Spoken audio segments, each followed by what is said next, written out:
laporan sore hari ini, yaitu di Pantai Pasir Putih di kawasan Banda Aceh. Inilah pemandangannya lokasi Pasir Putih.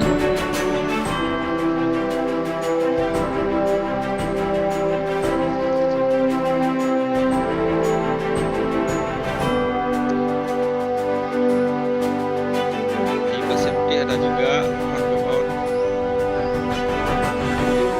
yang tumbuh di pinggir laut.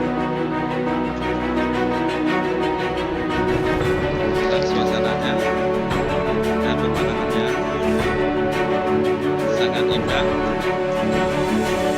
Bila kawan-kawan menikmati di hari libur bisa datang ke pantai Pasir Putih di wilayah Banda Aceh.